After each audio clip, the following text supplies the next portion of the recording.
We've got somewhere between 1 and 2,000 pilots swimming in the pool right now, in the hiring pool. What about the people that are sitting there that don't even have a job offer right now? That have, I've got my time. I we got one question from a listener who said, "Look, is turbine PIC going to be a thing again? Like, am I going to need 1,000 turbine PIC to be competitive?" What about all the people that don't even have a job offer? What do you think 2025 is going to bring for those folks? So if you are competing on flight time, you're losing the battle because there's too many people with too much flight time right now.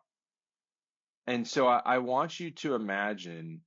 Wait. What is too much flight time these days, James? Because too much flight, that's a very subjective I number. love too much. Yeah. Too much time. So what I mean by too much flight time is, so here's how competitive minimums work, right? The carriers, right, are getting, depending, I mean, I've talked to really, really small 135 operators, right? And I've talked to really, really, really big, major companies. And you're seeing on like a really, really small scale, like a company that you would think like, oh, I'd never want to work there. They're getting 250 resumes a week, right? You're having other places that are getting upwards of 1,000 a week, new ones. So now you go online and you see, oh, okay, you need to have 2,500 hours total time. That's great. That's the minimum. But when they go into their application system and they go, show me all the people who have 2,500 hours, and it goes 10,000 applications, they're going to go, give me 3,500, give me 4,500. They're going to keep upping that number, right? Until they get to a point to where you hit too much flight time, and then they start wondering, hey, can you learn new tricks? Right? So there's a window. Then they go in. Oh, that's where things like, do you have a master's degree? Do you, whatever, right? Do you have turbine PIC time? How many type ratings do you have? What, like, competitive minimums are dictated by what pops up in the system when you dump it into the algorithm. It's not like an AI scoring system that's going like, this is the perfect pilot. They're literally going in and going, what narrows this down to a competitive set of pilots? If if you go in and go, show me people that have 3 check ride failures or less, and it shows you 10,000 candidates, and you go 2 or less, 1 or less, none. That's how that's kind of being figured out. But that doesn't take into account the humanity of who you are. That doesn't take into account your soft skills. It doesn't take into account any of that stuff, right? So if you're competing just on flight time, you're kind of going to a deli counter and taking a ticket and going, I'm just going to wait my turn, right? But if I'm dating the guy's sister that works behind the deli counter, I'm not taking a ticket when I show up, right? I'm just going to give him a wave from the back, and he knows my order. And it's not quite that easy, right? But the reality is you have to break that chain. You have to step out of that deli counter line.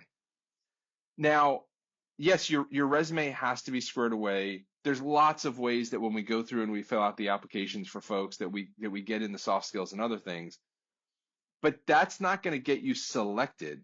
That's there so that after you get the networking done and they drive someone to go into that application, the person in the application is now looking for these things and they can find them. The worst thing you can do is network, right? Get somebody to do you a solid, right? They call up somebody on the inside, and then they go and pull up the app or the resume, and the person at XYZ company goes, yeah, we're not going to bring him on because of this. And I've had clients call up, hey, I have a buddy. They're on the hiring team. They called up so-and-so. They went into my application. They found these 7 things. Like, yeah, man, if we were able to get that done before. So now they're calling us like, hey, can you fix it? And by all means, we can. But imagine how much more effective that could have been if we had fixed it before that had happened, right? Because when you're going to a head of hiring, I don't care if it's the smallest 135 operator in the country or it's any one of the 3 legacy airlines. They are busy. they've got a lot of stuff going on. When you capture their attention, you've got 7 seconds. If they take 5 minutes of their time to go in and look at your buddy's application, and they go in and they come back to you and go, hey, yeah, these 17 things are wrong, it's not good. Now you got to go back and try and recapture their attention again and go, hey, can you spend another 5 minutes of your time going through this and checking to make sure he fixed the problems that he fixed, plus did all these other, you don't want to be there.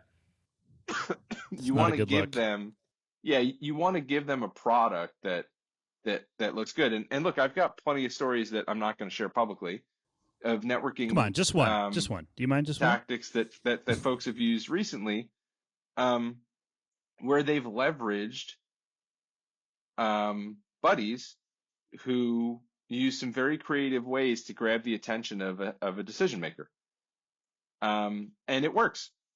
And these folks have gotten interviews and gotten job offers for jobs that either weren't posted anywhere or they wouldn't have gotten had that person not made that introduction or that phone call for them. But you don't want to have your friend set you up for a blind date and then you show up in sweatpants.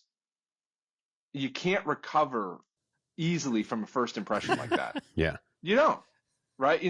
Your friend sets you up with like the ask Dylan how he knows. Yeah, exactly. Get Dylan's wife on the line. Yeah, exactly. So, what's up, guys?